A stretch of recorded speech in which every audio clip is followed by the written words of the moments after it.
Resident Evil has given us some of the most unforgettable deaths in all of gaming. Some of them leave you thinking, wow, that was up. But this list isn't about the most disturbing or goriest deaths in the franchise. No, it's about the most iconic, memorable deaths. The ones that stuck with us. The ones that made us think, yep, this is Resident Evil. These are the moments that every Resident Evil fan should recognize. So stick around because the final 3 deaths are the ones that changed the franchise. Sit back and enjoy me, Fliffy B, the horse-faced killer, list the top 10 most iconic deaths in all of Resident Evil. Number 10. Getting eaten by a zombie. Let's start with one of the deaths that defined the Resident Evil experience. Getting eaten alive by a goddamn zombie. It doesn't matter if it's your first time in the Spencer Mansion or your 50th trip through Raccoon City. At some point, you let your guard down and boom, that slow, shambling corpse ripping out your throat like it's a damn pork chop. Look at the struggle. This death is an epic cutscene from the most basic enemy in the game. The unfortunate misfortune of misjudging distance, forgetting to reload, or just getting cocky. From the OG pixelated bloodbath to the ultra-real remakes where they bite into you like your last night's pork chops, it's a death that sticks. That blood splattering that lets you know you just died. Game over. It's Resident Evil reminding you that this is survival horror, and I hope you used an ink ribbon. That's why this death kicks off our list. It's universal. Every player has lived it, and every player has died by it. Oddly satisfying. Number 9. Rebecca Chambers gets decapitated by a hunter. Resident Evil 1. You know Rebecca Chambers, the sweet medic rookie from the STARS Bravo crew. In an alternate death scenes in the original Resident Evil, you hear her scream in a hallway. You get into the library to find a hunter has cornered the poor medic, and if you don't save her fast enough, the hunter straight up decapitates her. So shocking that she couldn't even believe it herself. It's one of those moments when you realize how unforgiving Resident Evil is. She dies and she doesn't come back. You don't get the ending where you saved everyone. This death leaves an impression on your mind where no one is safe. And the worst part is, it happens so fast that it barely registers. This death earns its spot because how personal it feels. Because you feel like you failed her. She was so helpful and ready to prove herself. Watching her sweet, innocent, headless corpse fall down in shock is a creepy that only a Resident Evil game can deliver. I'm very sorry, Rebecca. Number 8. Chief Irons gets ripped apart by the G-Monster. Resident Evil 2. If there's one death on this list that feels like sweet poetic justice, it's this one. Chief Irons isn't just a corrupt cop on Umbrella's payroll. He's a sadistic creep with a taxidermy kink, turning beautiful women into stuffed puppets. Plus, he has a tendency to kidnap little girls. What a creep. So by the time you find him in Resident Evil 2, you really want him to die, and you want his death to be delivered in the messiest ways. And that's exactly what happens. He gets a face full of G-parasites thanks to William Birkin. So when Claire finds him, he's suffering in pain, and a mutated G-monster bursts out of his chest like this was a scene from Aliens. I'll give the OG Resident Evil 2 the edge because of how gruesome it is. Bro literally gets ripped in half like a piece of paper. In the remake, it's just a hole busting out through his chest. In my opinion, it's good, but not as satisfying as the original. And I'm kind of bummed they didn't rip it in half like they did in 1998. This death hits different because you want to see this man suffer, and Resident Evil makes sure it's gruesome enough to satisfy anyone who ever thought this guy was a piece of crap. Irons doesn't just die, he gets erased. Just karma served extra bloody. Number 7. William Birkin gets mutated into G. Resident Evil 2. Another one from Resident Evil 2. Some deaths are tragic, others are brutal, and some should have just been the end. But for William Birkin, death was just the start of something worse. In Resident Evil 2, Birkin gets gunned down by Umbrella's own Spec Op team after trying to protect his precious G-Virus sample. Bleeding out on the cold lab floor, he injects himself with the G-Virus, and from there, things get real ugly really fast. What follows is one of the most grotesque transformations in Resident Evil history. His body contorts, his bone snaps and stretches, his skin bubbles and bursts and forming eyeballs. And suddenly, he's not William Birkin anymore. He's just the G-Monster.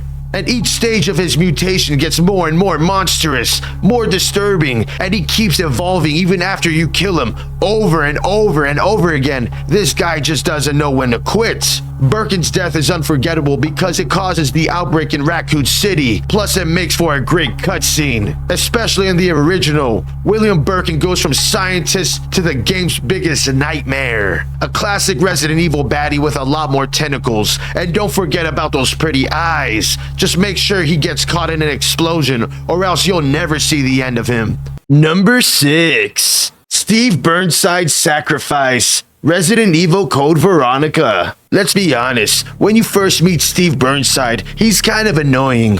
Dual-wielding pistols, the whiny way he talks, he tries way too hard to be cool. But by the end of Code Veronica, the dude earns his redemption. Captured by Alexa Ashford and injected with the T Veronica virus, Steve mutates into a monstrous axe-wielding freak, and you're forced to fight him in one of the most messed up boss scenarios in the series, because deep down, he's still in there. And right before he delivers the final blow that would kill Claire, he breaks through and regains control just long enough to protect Claire, throwing himself in harm's way and paying the ultimate price. His final moments are pure melodrama as he confesses his love to Claire, which is weird because they've only known each other for about 5 hours, but I'll allow it since he did sacrifice himself. I get it though, I'm a sucker for redheads too, Steve. He went from walking cringe to genuine hero in one of the most tragic arcs in the franchise. This whole damn game is depressing. Steve's death stands out because of how weird and heartfelt it is. It's corny, it's sad, and it matters. You don't expect to care about Steve, but by the time of his death, you kinda do. And in a franchise filled with monsters and madness, sometimes the most unexpected human moments hit the hardest. Number 5. Nemesis destroys Brad Vickers. Resident Evil 3 Nemesis. You want to introduce a terrifying new villain? You let them walk onto the screen and murder someone instantly. That's exactly what the original Resident Evil 3 did with Nemesis. 1 second you're talking to Wounded Stars member Brad Vickers outside of RPD. The next, a hulking shadow barrels in, grabs him like a ragdoll, and drives a tentacle straight through his freaking skull. It's fast, it's brutal, and it's unforgettable. It lets you know that Nemesis has arrived, and you better get ready. This isn't just some cinematic cutscene, it's a tone setter. It tells players that this isn't Resident Evil 2, this isn't Mr. X. Nemesis doesn't wait, he hunts. And most importantly, he hunts for stars. Like Jill Valentine, you're next. The remake tried to replicate it, but it felt staged, clean, lacking that raw, terrifying panic that the original burned into your memory. I mean, in the original, Nemesis is built up, and that's why this death has a place on the list. Not because of the character that dies, but because it introduces one of the most fearsome villains in all of video game history. I hope you're not a member of STARS when he shows up. Number 4. Jill Valentine gets crushed by a ceiling. Resident Evil 1. Every Resident Evil fan knows about this one. It's practically a meme at this point. Even if you never played the original game, I'm sure you heard the line, "That was too close. You were almost a Jill sandwich." You're right. This moment isn't scary because of gore, but it's a huge tense situation, especially if it's your first time playing the game and you have no idea what to expect. It's memorable because it walks the perfect line between tension and absurdity. It's the most recognizable meme in the franchise and makes for one tasty sandwich. That was a close one. A second late, you would have fit nicely into a sandwich. Really?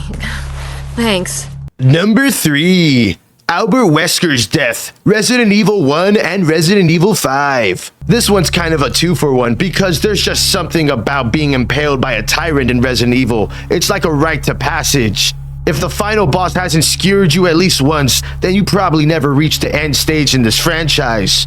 But no one made it look cooler than Albert freaking Wesker. In the original Resident Evil, Wesker reveals that he's been playing the STARS team the whole time, releases the tyrant to get battle data of the monster, only to immediately get impaled like a damn kebab. Anyways, we all thought that was it for Wesker. Spoiler alert, it wasn't. Wesker fakes his death, injects himself with a virus, and basically becomes Neo, with anime superpowers and all. We see him again in Code Veronica and in Resident Evil 4, where he hides in the shadows, manipulating events and becomes a playable character in Mercenaries. But fate catches up to Wesker in Resident Evil 5. In an explosive climax of boulder punching, Wesker mutates into a full-blown monster and ends up fighting Chris and Sheva in a volcano. He takes a knife to the heart and a rocket launcher to the face as he sinks into the molten lava. Because the ultimate bad guy in Resident Evil deserves an epic finale.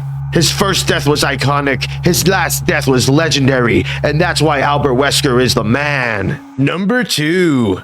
Ethan Winters' final sacrifice, Resident Evil Village.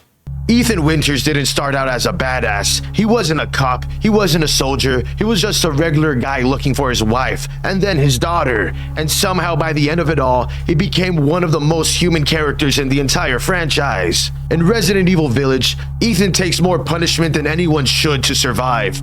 Stabbed, slashed, mangled, dismembered, and still he keeps going. But not for revenge, not for glory, but for his family. And when he finally learns the truth that he died years ago and has been kept alive by the mold, he doesn't hesitate. He knows what he has to do. He knows what's coming, and he chooses to die anyways, so his daughter can live. And one of the most heartbreaking scenes in the series, Ethan hands off Rose to Chris, tells him to go, and stays behind. Walking into the heart of the Megamycene, detonator in hand, no superpowers, no last-minute miracle, just a father doing what needs to be done. And after an epic boss battle with Miranda, the camera lingers, the screen fades, and Ethan Winter, the man who was never supposed to survive this long, goes out like a bloody legend. It's tragic, it's quiet, and it's beautiful.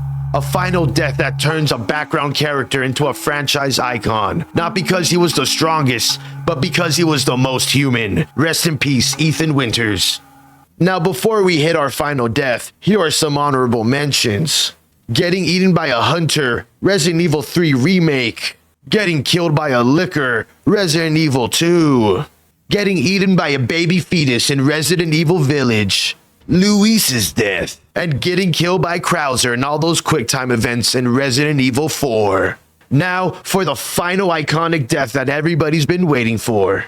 Number 1, Chainsaw Decapitation, Resident Evil 4. No death in Resident Evil hits harder than this one, because it doesn't just kill you, it scars you. You're playing Resident Evil 4, still filling out the new over-the-shoulder camera, walking through a foggy rural village. Suddenly a bagged man chases you wielding a chainsaw. You try to run, you try to shoot, but if he gets too close, he chops off Leon's head clean off, with blood spraying everywhere. It's fast, it's violent, and it's so unexpected that most players just stared at the screen in stunned silence. This wasn't just another game over, it was a warning. This wasn't old school Resident Evil anymore. This was something meaner, something newer, something more unforgiving.